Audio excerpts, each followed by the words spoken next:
Boa noite, meus irmãos, meus amigos, né, de tanto tempo aqui dessa casa que eu tenho no meu coração, né? Quantas vezes estive aqui dando aula, curso, palestra, né? E sempre que a gente pode, porque na segunda-feira, que é o dia da reunião de vocês, é o dia justamente que eu dou aula na casa de Eurípides.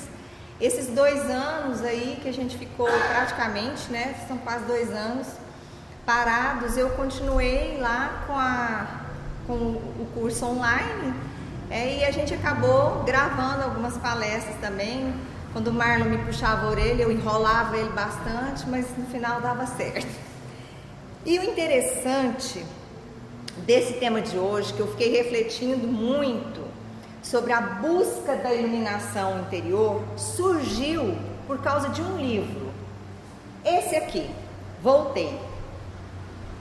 A história do livro Voltei é do irmão, que é o irmão Jacó, mas que na verdade é Frederico Figner. Frederico Figner foi presidente da FEB, da Federação Espírita Brasileira. Ele foi, enquanto estava vivo, se correspondia muito com Chico Xavier, eram amigos, teve aquele entrosamento. E ele falava que quando ele desencarnasse, ele iria mandar mensagens, ele iria mandar notícias do plano espiritual. E uma das coisas que mais me chama a atenção, não só a mim, a nós que estamos estudando o livro, e eu recomendo vocês a lerem ele, e assim, até aprofundar, é que o Figner, o irmão Jacob, fala muito na questão da luz dele. Como ele fala na questão da luz interior, porque ele foi um grande trabalhador espírita, esteve na frente do movimento, mas quando ele desencarnou, ele sentiu falta de alguma coisa, ele não era tão iluminado. E eu acho que uma das coisas que mais talvez passou, vamos dizer assim, uma vergonha entre aspas nele, porque ele era um esclarecedor de reunião mediúnica, foi quando ele encontrou um espírito que ele havia esclarecido na reunião, e o espírito fala assim: cadê a luz dele? Porque não tinha. E ele era um bom homem, ele foi um trabalhador espírita, muito dedicado, e traz, eu acho que até com uma humildade, para falar de si mesmo, que ele chegou no plano espiritual e não tinha essa iluminação interior. Então, no início do livro, ele fala assim: chega, no entanto, o momento em que a morte nos reconduz à intimidade do lar interior. E se não houve de nossa parte a preocupação de construir aí dentro um santuário para as determinações divinas, quantos dias gastamos na limpeza, no reajustamento e na iluminação? Então, quando ele fala que a morte reconduziu ele de volta para o lar interior, algo chamou atenção.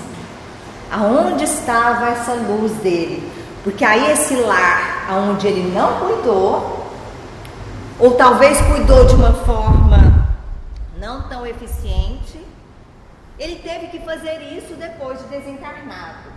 E aí ele continua: não se acreditem quitados com a lei por haverem atendido a pequeninos deveres de solidariedade humana, nem se suponham habilitados ao paraíso por receberem a manifesta proteção de um amigo espiritual. Ajudem a si mesmos no desempenho das obrigações evangélicas. Espiritismo não é somente a graça recebida, é também a necessidade de nos espiritualizarmos para as esferas superiores, que foi o que aconteceu com ele.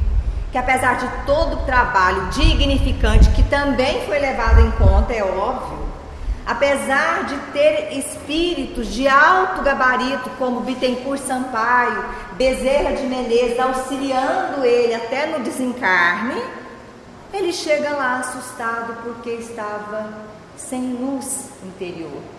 E aí a pergunta é para vocês começarem já a refletir sobre a autoiluminação. Ele fala assim lá na página 122: eu não providenciar a luz para mim mesmo, conduzir a muitos desencarnados à fonte sublime das claridades evangélicas, mas esquecer as próprias necessidades, doutrinar a muita gente, ou pretendia haver doutrinado, e em todo o meu movimento verbal da pregação cristã, salientar o imperativo da luz para os corações humanos. Contudo, agora que participava de uma sociedade espiritual, reconhecia a opacidade de minha alma. Mantinha-se-me o perispírito no mesmo aspecto em que se caracterizava na experiência física. Ó Senhor, por que não fazemos bastante silêncio dentro de nós para ouvir-te os ensinos, enquanto nos demoramos nos atritos do mundo? Então ele diz aí, né, que ele conduziu vários desencarnados às claridades evangélicas, falou de luz, como nós falamos para todo mundo. Quantas vezes nas nossas mensagens, Deus te ilumine, a gente faz as nossas preces e pede o quê? Me ilumina, Senhor, para que eu possa saber o que fazer. E ele fala que ele esqueceu as próprias necessidades. E aí é que vem a pergunta que eu falei para vocês começarem a refletir. Por que a gente quer se iluminar? Porque realmente nós queremos nos tornar seres de luz. Por que o irmão Jacob passa o livro Voltei inteiro olhando a luz dos outros e decepcionado com a luz que ele não tinha? Uma das coisas que às vezes a gente tem a necessidade, a vontade de nos iluminarmos, infelizmente é para que as pessoas vejam a nossa luz. Porque aí as pessoas, vendo que a gente é iluminado, tem outro, como se diz assim, outro olhar sobre nós. Mas uma das coisas também que eu acredito é que a gente entende erroneamente que se nós nos iluminarmos, a gente deixa de sofrer. E a gente ainda tem uma distorção de um conceito de salvação. Sabe aquela coisa assim, se eu consigo me iluminar, eu me salvo. E quando eu me salvo, eu paro de sofrer, deixo de ter problemas, a vida fica em paz. Não parece um pouco com algumas religiões que pregam a salvação como uma felicidade onde ninguém trabalha, onde a gente descansa, onde não há sofrimento, um céu paradisíaco que a gente não tem que fazer nada? Eu acho um céu chato, porque a gente sem fazer nada, eu não sei se é tão bom. Mas quem de vocês aí gostaria de se iluminar e falar assim: Silvana, eu queria tanto ser um ser de luz, que eu quero trabalhar tanto? Porque quanto mais iluminado, mais trabalho.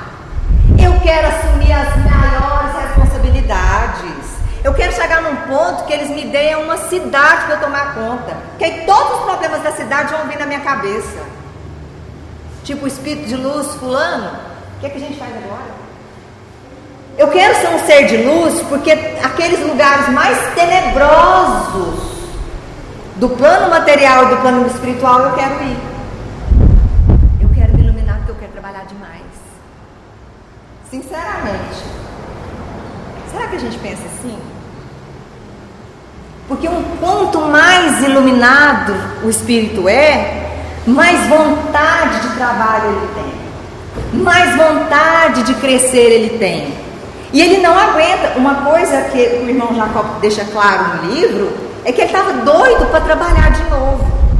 Ele queria qualquer ocupação, porque ele quer ser útil, porque ele quer crescer. Então, às vezes, a gente ainda não entendeu o conceito de iluminação. E aí, nesse livro Palavras de Vida Eterna, Emmanuel nos traz assim: Muita gente acredita que salvar-se será livrar-se de todos os riscos na conquista da suprema tranquilidade. Entretanto, vemos o Cristo apartando as almas em processo de salvação para o testemunho incessante no sacrifício.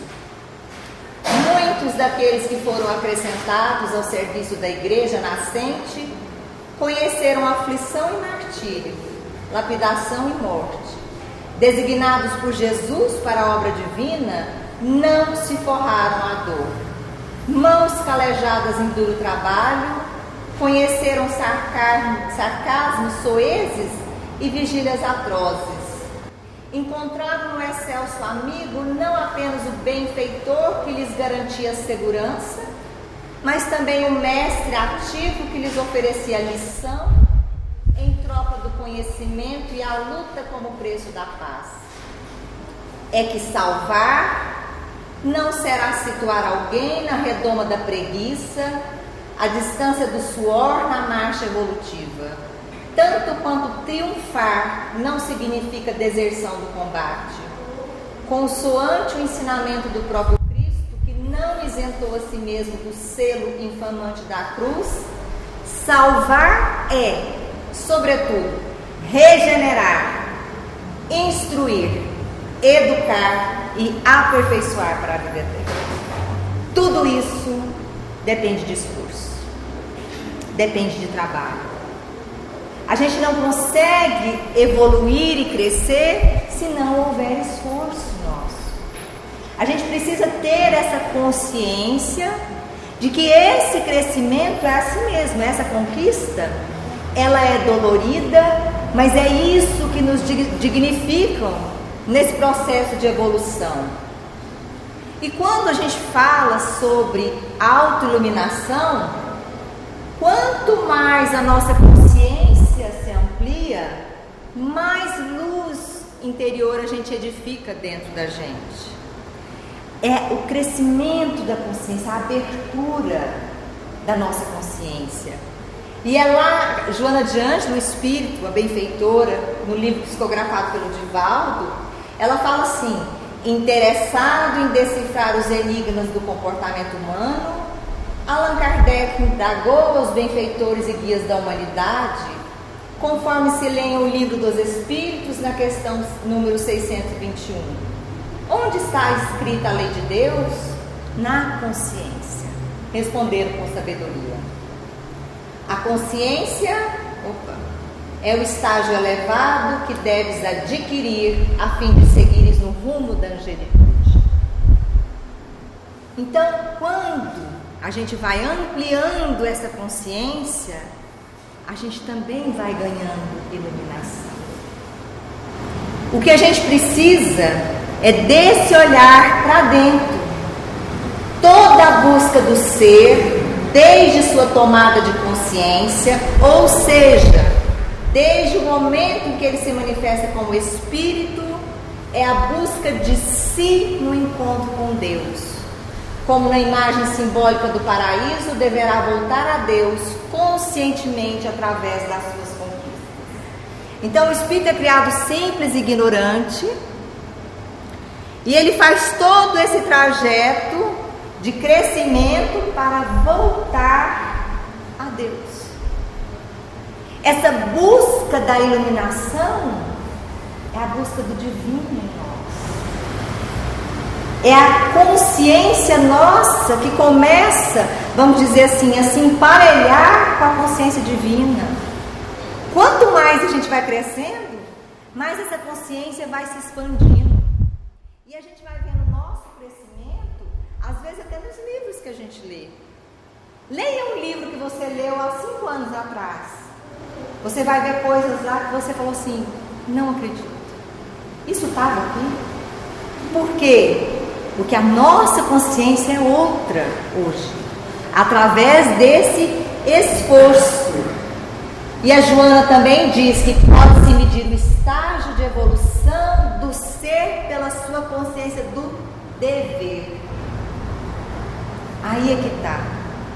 Qual que é a nossa consciência do nosso dever? O nosso dever enquanto sociedade, o nosso dever enquanto espírita, o nosso dever enquanto ser humano. A questão da empatia pelo sofrimento do outro.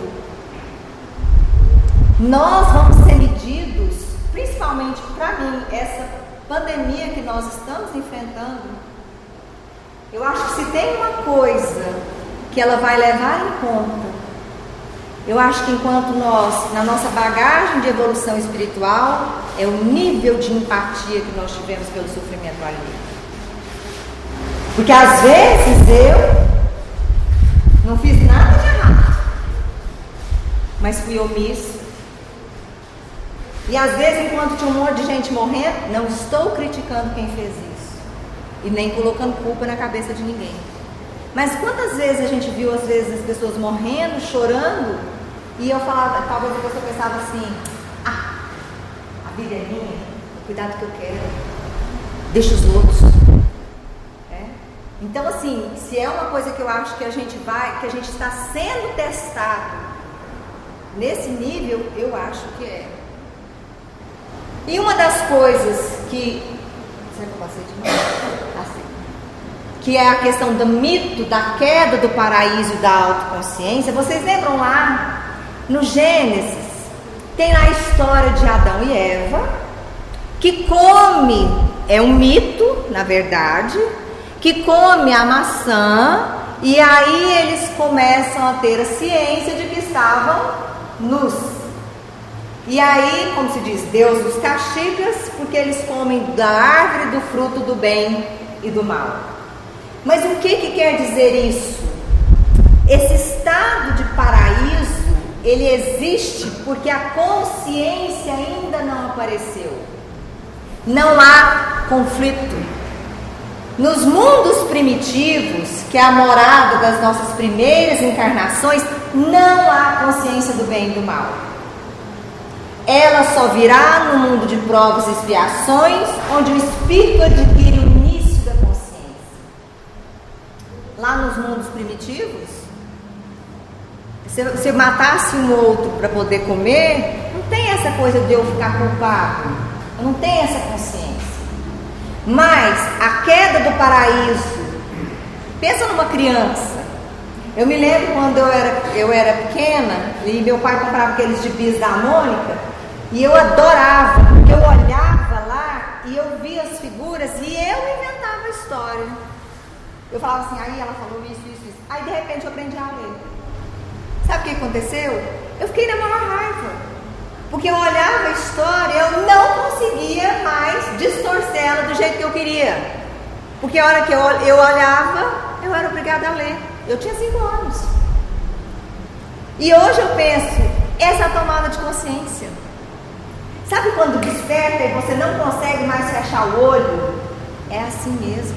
Não dá mais, às vezes a gente tenta enganar, não, isso não está acontecendo, não estou fazendo isso. Mas é essa tomada de consciência. O fruto da árvore do conhecimento do bem e do mal, que traz a consciência dos opostos, que é a característica específica da consciência. Sofrimento, dor e morte existiam anteriormente, mas não eram percebidos psicologicamente pela ausência da consciência. A consciência em si é geradora de feridas. Os espíritos dizem, por que é que o Jacó, quando desencarnou, ele começou a tomar o quê? Consciência de coisas que ele não havia atendido. Se ele tivesse tomado essa consciência em vida, ele tinha poupado muita coisa. Mas ele não tinha consciência das reais, ele fala lá atrás, reais necessidades. E quais são as nossas reais necessidades? Quantas vezes a gente sofre por coisas que não são reais necessidades nossas? A gente fica ansioso, a gente fica triste, a gente fica com raiva, a gente fica sei lá o quê, por coisas que não são as nossas reais necessidades. E eu não estou falando que a gente não pode querer um carro novo, não é disso não. A gente pode, deve lutar para melhorar a nossa vida. Mas, no nosso dia a dia, quanto sofrimento a gente arruma desnecessário? coisas que não tem como a gente fazer se a gente tá lá com... Tipo assim, é mesmo quando eu perguntar para vocês assim, daqui 2 meses o combustível vai subir ou não? Tá, ele pode subir. Agora, o que adianta eu ficar nervosa, com raiva e ficar lá daqui 2 meses reclamando disso? Muda alguma coisa? Ele deixa de subir? Não deixa. Então nós temos aí graus de consciência.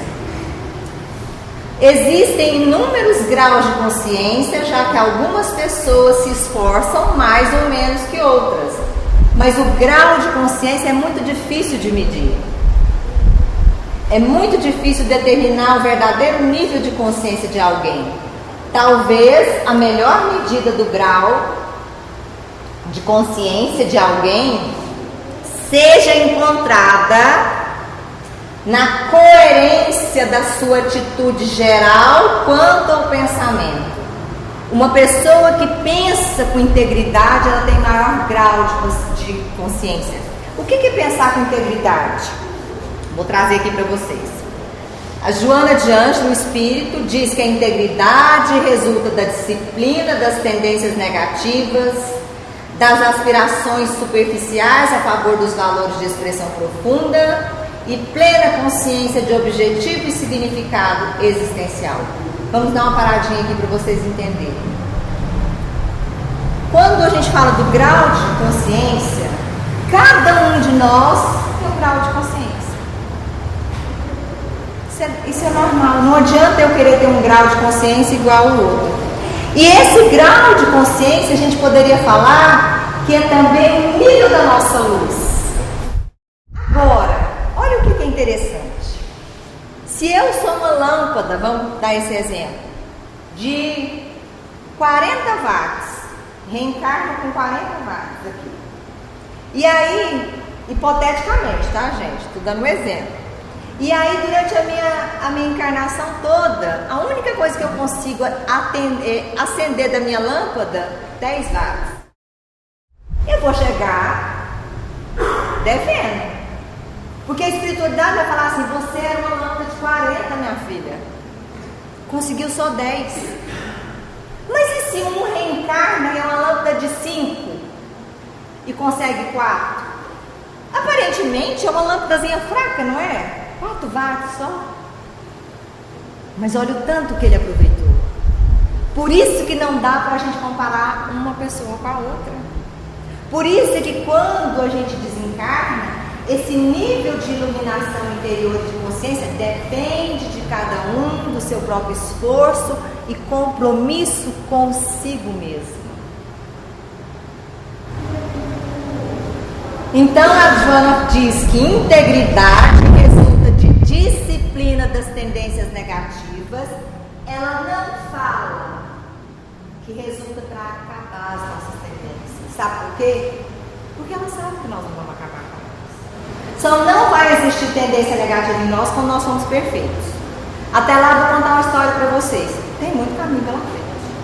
Então vocês nem se animem muito. Tem que ir com paciência. Disciplina das aspirações superficiais em favor dos valores de expressão profunda. O que será que é aspiração superficial, gente?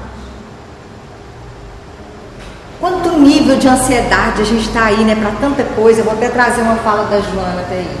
E do objetivo e significado existencial.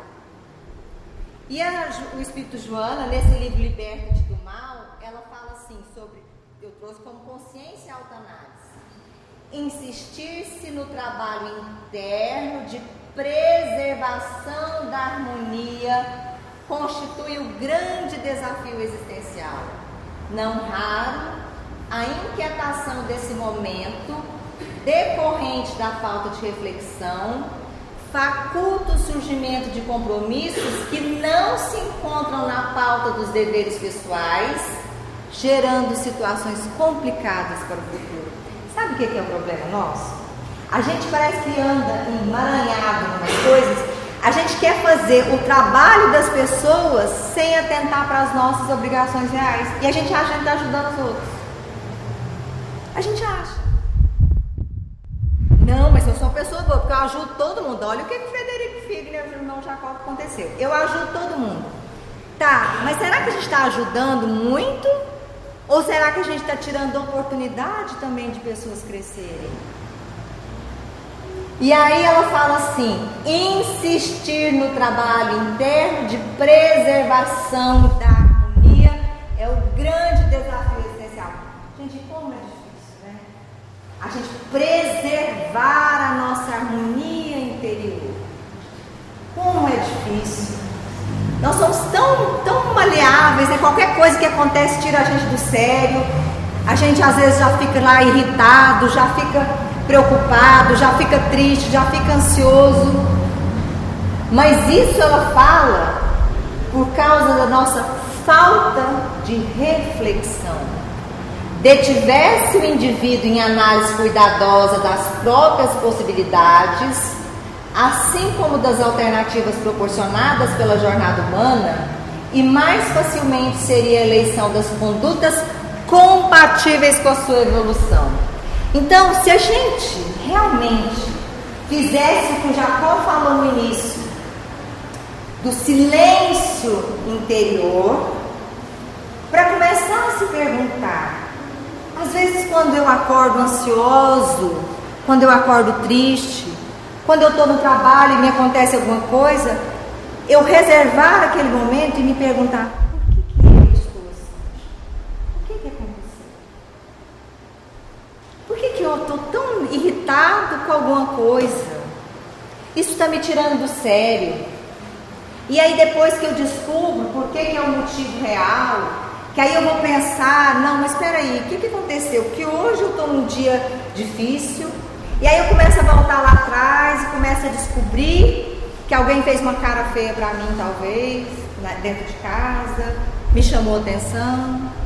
E eu, de repente, fingi que não ouvi, mas levei aquilo com raiva. E aí eu começo a me analisar e começo a pensar assim: mas eu estou muito irritado por causa disso. E aí, mas por quê? Quem que está ferido mesmo? Será que não é o meu orgulho? Eu estou me sentindo rebaixado? Minha vontade é de ir lá e, como se diz, enfiar o dedo na cara do fulano e falar assim: quem você acha que você é? E eu começar a perguntar para mim mesmo o que está acontecendo comigo. Mas eu preciso para isso ter um tempo para me observar e analisar o que eu estou sentindo, sabe por quê? Essa coerência que a gente falou antes, nós somos incoerentes. A gente pensa uma coisa, fala outra e age de outro jeito. Aí isso vai deixando a gente extremamente cansado. Por isso que a gente vive esgotado.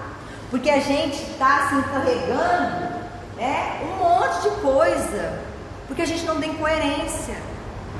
A gente imagine Jesus. Para mim, Jesus é o maior exemplo que a gente tem de coerência. Porque ele sim. Alguém perguntava alguma coisa para ele, ele não jogava na cara, mas era ele mesmo.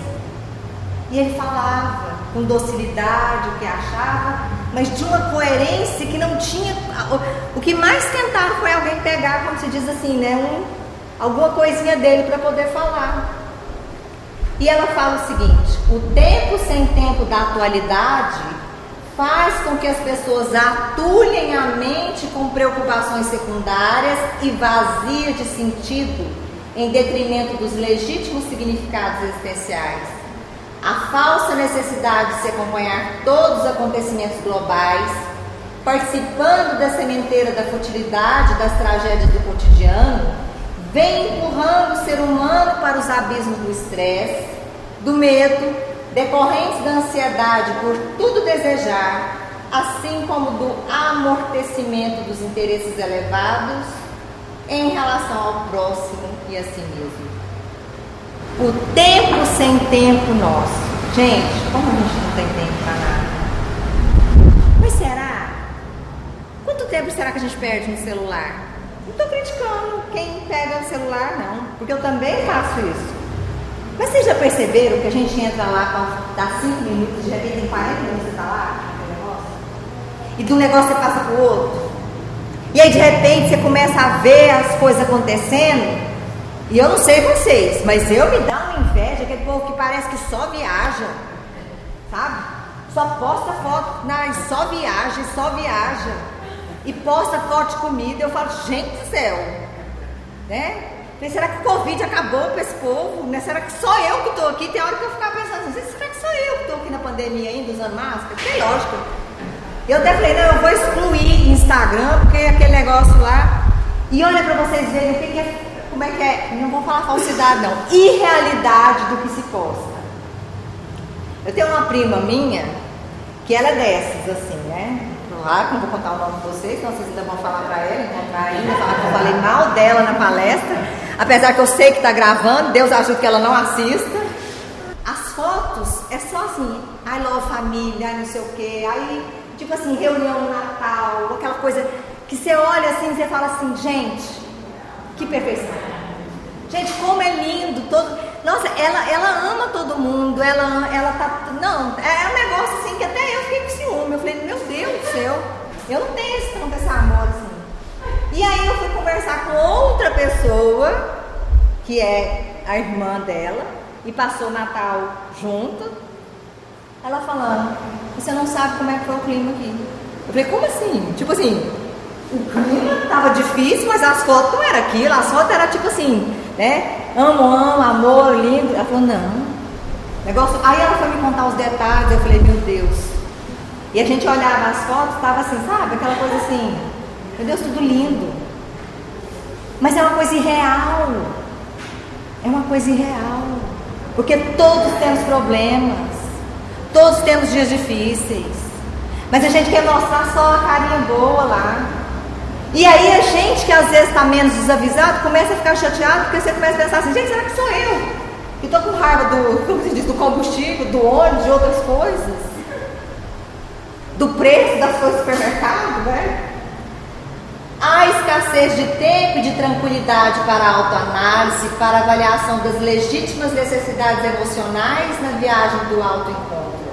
A inquietação, a insegurança que se avolumam sob vários aspectos, as ambições do ter e do poder aturdem o indivíduo e levam-no ao desfalecimento e ao derrotismo, proporcionando-lhe um tombo infeliz na depressão. Em face desses fatores de perturbação, a indiferença e o cansaço dão-se as mãos e o automatismo das atividades rouba o colorido defluente do prazer idealístico e enriquecedor. Porque existe esse prazer que enriquece, que a gente busca, como a Joana de Anjos fala, a arte, a música elevada, as coisas boas, em tudo a gente pode extrair coisas. Eu estava assistindo série na Netflix e quando o olhar da gente muda, pode ser até a série que for, você consegue extrair de lá ensinamento para você. É incrível. Basta quando a gente muda o olhar e amplia a nossa consciência. Então esse tanto de coisa que a gente arruma para fazer, as redes sociais. Eu me lembro que a minha filha falou assim, mãe, eu vou excluir minha rede social, porque ela disse que uma amiga dela falou, olha, você não tem um pingo de barriga, né? Que ela tinha postado, acho que uma foto lá. Ela falou, menina, mata a gente. Ela falou assim, não, eu tenho sim. Aquilo lá é posição. Ela falou, olha, mas quem olha lá acha que a sua barriga é, como se diz, trincada. Aí ela falou assim, mãe, eu vou parar de postar esse tipo de foto, porque eu estou despertando nas pessoas uma inveja desnecessária. Eu estou despertando sentimento ruim nos outros. Podemos até ser bem conscientes em determinados aspectos, mas absolutamente inconsciente em outros. Então, cada um de nós tem um nível de consciência, e às vezes a gente tem consciência assim, de algumas coisas nossas, mas outros não. E isso é normal. A autoconsciência nos torna mais competentes e, apesar de não trazer de imediato a felicidade, traz uma certa alegria e paz por sabermos que estamos nos preocupando com coisas relevantes e não mais ficando abatidos por pequenas coisas. Com a consciência podemos pensar mais claramente vivermos nossas vidas de modo mais efetivo e eficiente. A gente começa com essa abertura de consciência, ela é dolorida, porque é uma autoanálise que a gente tem que fazer, mas vale a pena. A gente começa a descobrir coisas sobre nós positivas, a gente começa a descobrir coisas negativas, mas a gente começa, apesar de não encontrar essa felicidade e a paz de imediata, a gente começa a ficar mais competente, porque eu começo a perceber e escolher se aquilo que eu realmente vou sofrer vale a pena. Se aquilo que vai me abater vale a pena. Ah, mas o fulano falou isso de mim. Aí eu vou pensar, mas vale a pena eu gastar o meu dia inteirinho, eu estragar a minha semana pensando na pessoa? Vale a pena? Vale a pena eu sofrer por algo que amanhã não sei se vai acontecer ou não? Quando mesmo Jesus já disse, a cada dia basta a sua aflição. Vale a pena eu ficar desgastando tanto, sendo que amanhã a gente nem sabe o que vai ser da gente. Nós estamos na terra, mas nós não pertencemos aqui. Eu estou lendo um livro sobre a Madre Teresa e eu estou assim encantada, chama Venha Seja Minha Luz. São cartas que a Madre Teresa trocou com as pessoas da época, quando ela quis sair do convento, quando ela se propôs e tudo. E ela escolheu o nome Teresa por causa de Teresa de Lisieux, que é Santa Teresinha. E ela falando que ela passou, ela recebeu o chamado de Jesus, porque ela disse que escutava essa voz, mas que por um tempo enorme a voz se calou. E ela conta lá o quanto ela viveu na escuridão, nas cartas dela. E toda a carta dela, ela sempre fala, reze por mim, reze por mim. Agora eu fiquei pensando, gente, se Madre Teresa fala que viveu na escuridão, eu falei, imagine nós aqui. É muita humildade. E ela falando assim do amor dela por Jesus, você fica pensando, meu Deus, como assim? Mas ela não desistia. E outra coisa, que ela sempre falava, ela tinha um bom humor incrível. Ela falava que ela estava corroída por dentro, sofrendo, mas ela brincava com todo mundo, as pessoas achavam. Uma vez uma amiga dela, uma freira, falou assim que ela era a preferida de Deus. Ela era tipo assim, a bonequinha. E ela falava assim, gente, nem imagino o que eu sinto. E ela falava que chegou um momento que ela deixou de acreditar em Deus, de tamanha escuridão que vivia dentro dela. Mas ela jamais deixou de parar, jamais deixou de fazer o que ela veio para fazer. E aí eu termino aqui com essa mensagem da Joana de Ângeles, nesse livro Momentos de Consciência, sobre a aquisição da consciência. E ela dá algumas dicas. Administra os teus conflitos. O conflito psicológico é inerente à natureza humana e todos o sofrem. Joana não está falando para ninguém resolver conflito nenhum. Ela está falando para a gente administrar. Hoje eu não estou dando conta, Silvana. Hoje meu dia está difícil. Tudo bem. Se a sua possibilidade é essa hoje, esteja. Recorra à prece. Amanhã é outro dia. Quem sabe amanhã a gente não consegue administrar mais. Evita eleger homens modelos para seguires. Eles também são vulneráveis às injunções que experimentas e às vezes comprometem-se, o que de maneira alguma deve constituir desestímulo. Estou acabando de falar da Madre Teresa aqui. Quantos a elegem como a santa? E ela falando lá que teve vezes que ela deixou de acreditar em Deus, porque ela disse que a voz que ela ouvia tinha sido. Concede-te maior dose de confiança nos teus valores, honrando-te com o esforço para melhorar sempre sem desânimos. Se erras, repete a ação, e se acertas, segue adiante. Maior dose de confiança nos seus valores. Não é falta de humildade a gente aceitar e reconhecer os valores que nós temos. O Ezra canta super bem, toca maravilhosamente. Se ele chegar aqui e falar, ai gente, não toco, né? Ele está escondendo o valor dele. E tem que assumir e fazer disso um benefício, um talento.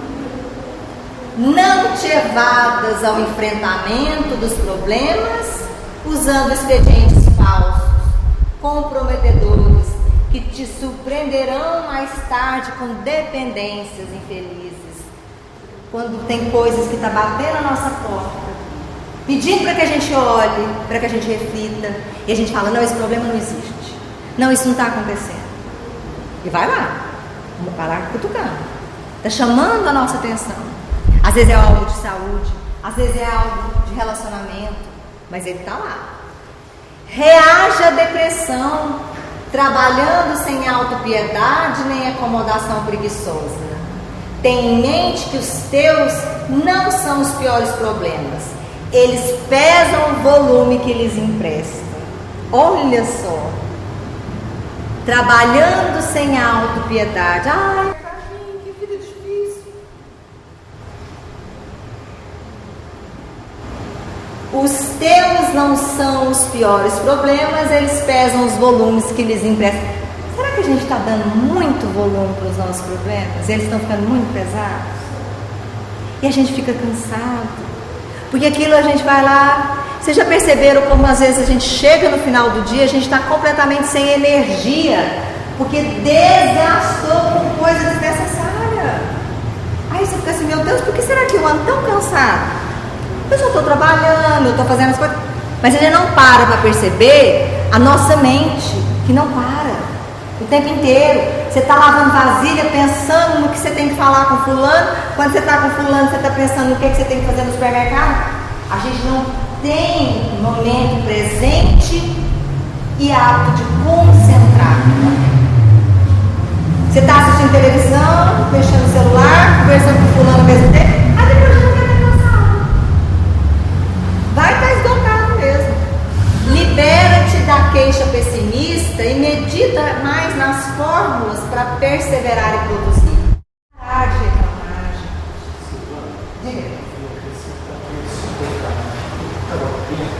Você está falando até agora, você colocou iluminação, consciência. Eu colocaria uma terceira perna, a parábola de Jesus dos talentos. Sabe, eu acho que é onde você coloca assim, como que a gente amplia essa iluminação interior que a gente tem, essa consciência, quando a gente busca os talentos que a gente às vezes enterra dentro da gente e não faz uso deles. Eu acho que uma resposta, eu acho que é trazer uma marca disso tudinho, seria isso. Eu acho que quando a gente deixa de trabalhar talentos que nos foram dados, e a gente deixa de falar, não, depois eu mexo nisso. Esse depois é onde a gente às vezes fica com essa iluminação deficitária. Como você falou, você colocou só 10 watts na lâmpada, que deveria ter dado 40. Quando Cristo colocou lá a parábola dos talentos, ele colocou um, tinha 5, ele trouxe 10. O outro tinha 2, ele trouxe 4. Mas era o que eles podiam. Eu acho que só acrescentaria essa parábola dos talentos para dar essa amarra, essa consciência que nós às vezes precisamos.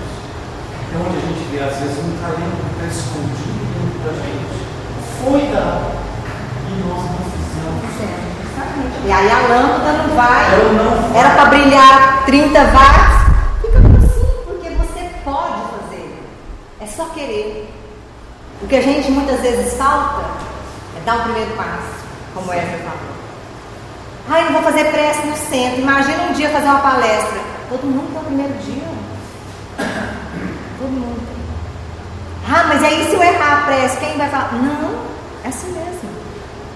Mas aí eu começo a exercitar essa luz e essa lâmpada, porque aí eu começo a perceber quais são os meus talentos de possibilidade e também quais são as minhas limitações. Porque Eu sei que, igual eu acho lindo tricô e crochê. Não adianta. Não dou conta. Me perco naquilo. Não é o meu talento. Isso me desvaloriza? Não. Porque eu vou para o outro caminho. Como o Ezra falou aí.